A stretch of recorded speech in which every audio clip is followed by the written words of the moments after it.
Split Lip Rayfield. How you guys doing tonight? Doing good. We're doing well. Awesome. Can we have you guys introduce yourself, starting over here? Sure. I'm Eric Martis. I play the banjo and the guitar. I was actually a short-lived DJ at KJHK in the 90s for a little bit, Jazz in the Morning. Oh, yeah? I got in trouble for playing Frank Zappa at Jazz in the Morning. It's pretty jazzy, though. I don't know if much people are awake this time around to enforce that rule. Wow, that's awesome. And then I'm Jeff Eaton. I play the bass, crafted from a automobile gas tank. I'm Wayne Gottstein. I play mandolin and guitar. And there you have it. Right on. So about that bass, yeah. I need to know more. Why? How did that happen? Like, did you? Well, just it started see a out gas as tank? it started out as just a wash tub bass. I just got interested in that, and then tried, the traditional kind of setup with the wash tub. I had a gas tank to use instead, and then after trying it, kind of bending the string or with the tensioning the string like a wash tub bass usually does, I discovered that it would be easier to just bolt a neck onto it and play it like a regular bass, essentially. How long did that take to perfect? I bolted over a weekend. Wow. And how long has it been with you? 21 years. I built it in 1995. Wow. Is there some wear and tear that kind of comes with that, or is it pretty? Yeah. Yeah, I just glued the neck back together yesterday. Oh, wow. And it had split open. We've had guys weld on it on the road when we've been on tour. It's the quick have fix. to take it down to the machine shop and have some welding done at once or twice. I think that's happened. Yeah, it's been deconstructed and it's been rebuilt probably 8 or 10 times. Yeah. It just gets the wear and tear on it just kind of adds up, and it needs some love. Yeah. What are some of the reactions when you go somewhere on the road and you're just like, hey, I need you to weld my bass back together? Some strange looks. Yeah. Something kind of like, who? Like, what? Kind of like that. Yeah. It has a nickname also. Is that right? Yes, the Stitch Giver. How did that come about? There's a guy down in Wichita named Chris Frank that dubbed it that. He just kind of came out of his mouth, and it's just been known as that since. I don't know where he got that. Yeah. I guess because he thought it was Pointy and dangerous. Yeah, pointy and dangerous, and it had the potential to give one stitches. It just roughed Jeff's Or hands up tetanus, pretty one of good those. over the years. Nice. Yeah, that's definitely one of the best examples I've seen of hillbilly ingenuity. And you guys, Thank you. Yes, thanks. you guys have been split lip for a while, have you? And played with many other country bluegrass musicians. What are some other instances of hillbilly ingenuity that you guys have really have seen or been blown away by? The Hill Stomp guy plays a bunch of garbage, a bunch of junk, like Yep. buckets and cans, and Yep. that's pretty good.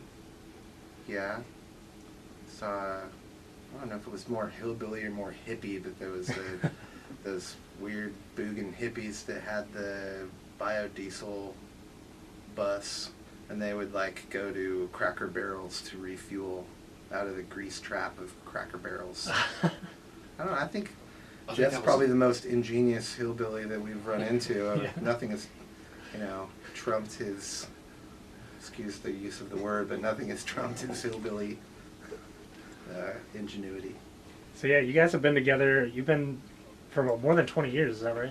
Yeah, since 1995. Right on. So Started out in Wichita. Yeah. How has the band kind of gone through changes since then? And like, what are some things that you guys have learned through that amount of experience? Well, we've learned that experience is something you gain right after you need it. And, I don't know. It's such a slow process of learning. It's they're all kind of subtle things about when we first started playing, we didn't bring amps on the road or anything like that. We just used direct boxes, and we were at the mercy of the sound man. So we quickly learned that we needed our own sound man, somebody who knew how to handle the frequencies of the bass, and and also multi vocals at the same time. And then we learned that a lot of clubs and bars don't have very good PAs, and monitor systems. So we started bringing amps, and now Jeff's rig for his bass is humongous. I mean, it's got The largest in Douglas County, it's, I've been told. yeah, it's but yeah, he's just got a big stack of power, and it is now our stage sound is super loud if we need it to be, and we generally travel with the sound man, which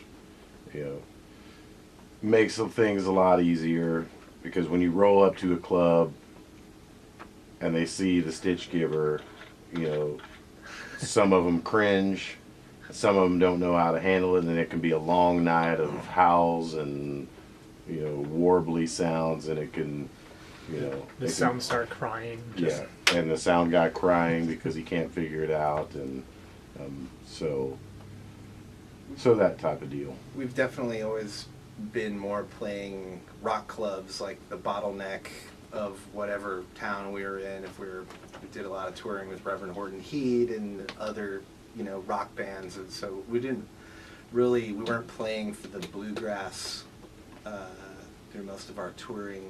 It wasn't for like a bluegrass audience or traditionalist audience. We were playing kind of the punk rock clubs, and so those sound guys are used to drum kit, electric bass, electric guitar, and so that was just trying to kind of train people on the go, and then bring our own sound, and figured out how to. Well, we still haven't figured out how to eat on the road. No, what's your current strategy? Eating is still rough. Unfortunately, it's one meal at a time. We're not good meal planners on the road. That's true. We're just because we don't tour with a bus. We just we still tour with the van because we like to bring home money. Yeah. A bus will cost you $1,500 plus a day just to ride around. So food doesn't travel well with a bunch of old dudes in a van. And we have so much stuff in the van with all the amps and all the guitars and the bass and all the merch, that we really don't have room to have a nice size cooler or anything like that. So we eat pretty poorly on the road. Yeah. So as road food connoisseurs, do you guys have some gyms that you always look out for when you're on the road? And your Hit the stomachs Waffle are House rumbling? pretty regularly. Waffle House. Yeah. I like the surf and turf from McDonald's. Just a cheeseburger and a fillet of fish and some fries. Nice. You put the fillet fish on the No, you just keep it. You can do a land, sea, and air too. I've heard Mix in that, some yeah. chicken nuggets too. Yeah, I had a few friends in high school who tried that, and they got their sodium intake for the rest of the year. The secret is to walk up and order it that way, though. Like, I'll have the surf and turf, and see if they can decode it. Yeah. Which has been zero of however many times that's happened. You might get surprised. It's like the secret menu, and they actually come out with some very nice steak and lobster. That'd be fantastic.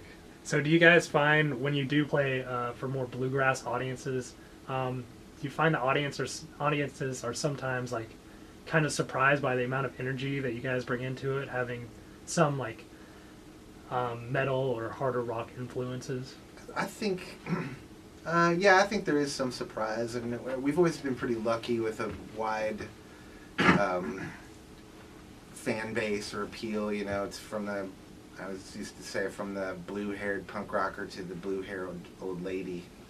We kind of span it out, In the bluegrass community in particular, a lot of those people are very traditional, and they want it to sound a certain way, Bill Monroe or Earl Scruggs or whatever.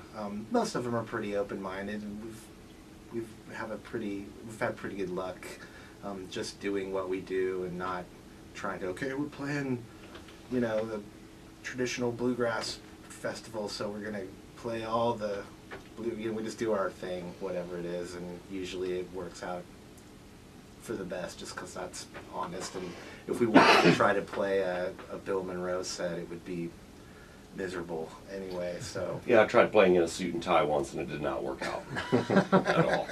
He used to be a break dancer named J-Rock. yeah, So Yes. he's carried a little break dancing with him throughout For the real? years. yeah. This is a true story? J-Rock back in the day. Back, Oh, yeah. man, when was the day? The 80s, man. What are you talking about? Where did you pick up your skills? If you would just go so bold as to say they were in the skills. epicenter of breakdancing, Gumbo, Missouri. Place was Break City. So I read somewhere that you guys wrote a few songs for Squidbillies on Adult Swim. How did you get hooked up with that opportunity?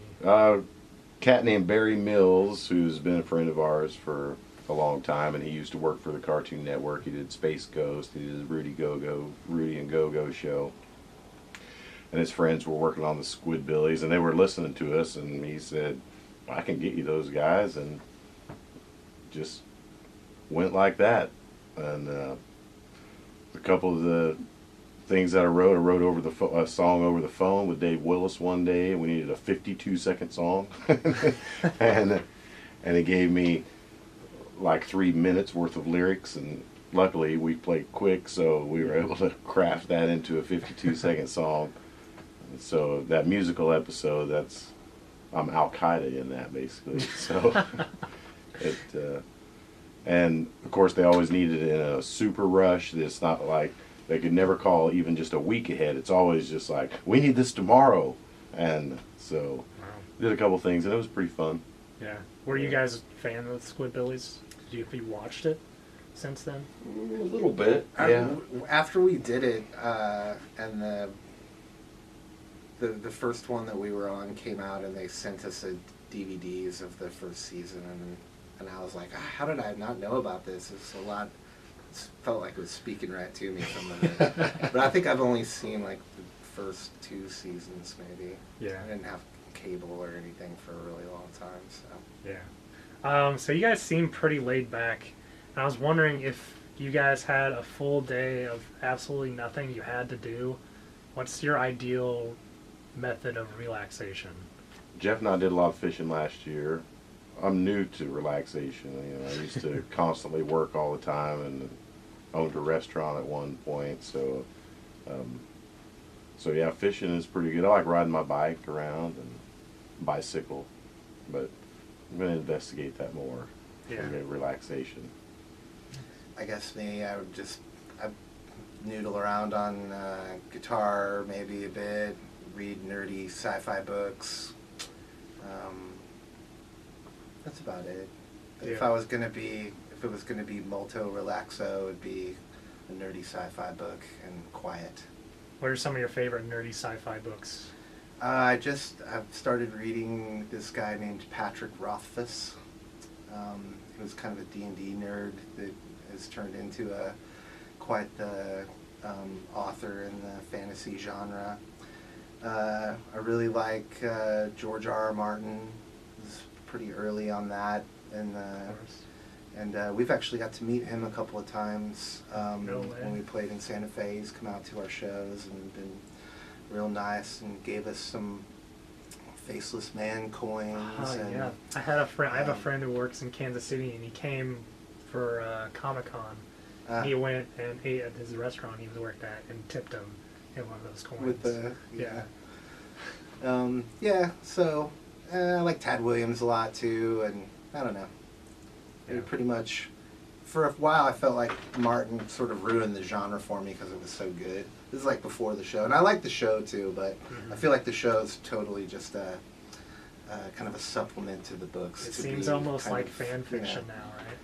Yeah, well, now that it's gotten upside down, it's a little weird, but yeah. Yeah, I started reading that series a couple years ago, and I'm already antsy because I feel like I've been waiting for way too long. I can't imagine how you feel. Waiting for that. But, it took us 8 years to make this album for no particular reason, and at least, George has a good reason of being like wealthy for the first time in his life and get to enjoy everything. So Yeah. anyway, you can't. I don't think art works that way. You can't sit there and tap your foot waiting for someone to make their whatever it is the way you want them to and when you want them to. So Yeah. there's lots of other stuff to read in the meantime. Very true. If you hit that point when you're George R.R. Martin loaded, what's the first thing that you're probably going to end up doing? Private Island, Never See Me Again. That's what that would happen to me. I would probably get ridiculous trucks and cars, something like that. I don't know. Would you rip out their gas tanks and make bases out of Yeah, them? that's what. Yeah, totally. I have no idea. I'm already loaded.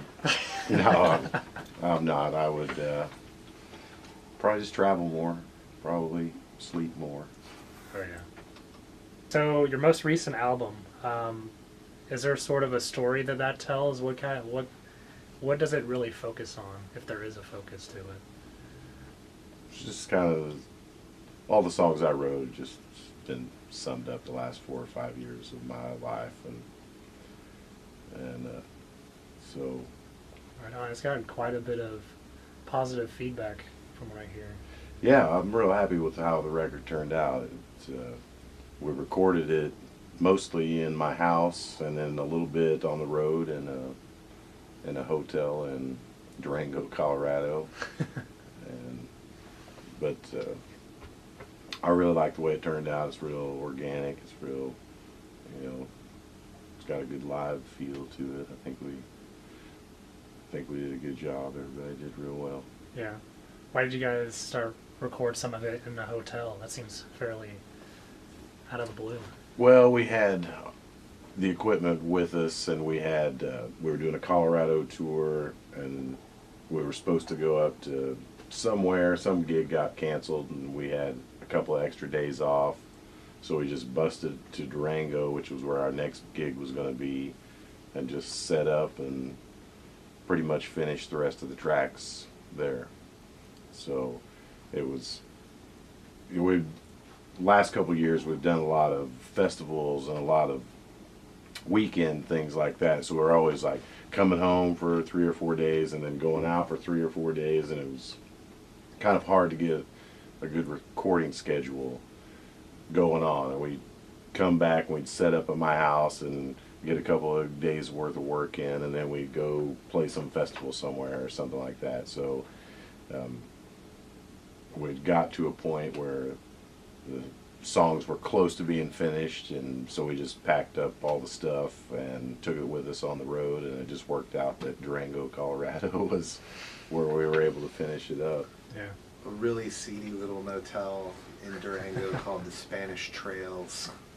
Who knows like how many adult films have been filmed right where we did our dubs and stuff. But it was kind of perfect in a way, though. I wouldn't have picked that place, but we did, and then now I can't imagine not having that. Yeah, it sounded good. It was like during the middle of the week, so there wasn't a lot of hotel traffic happening. It was real quiet, and Yeah.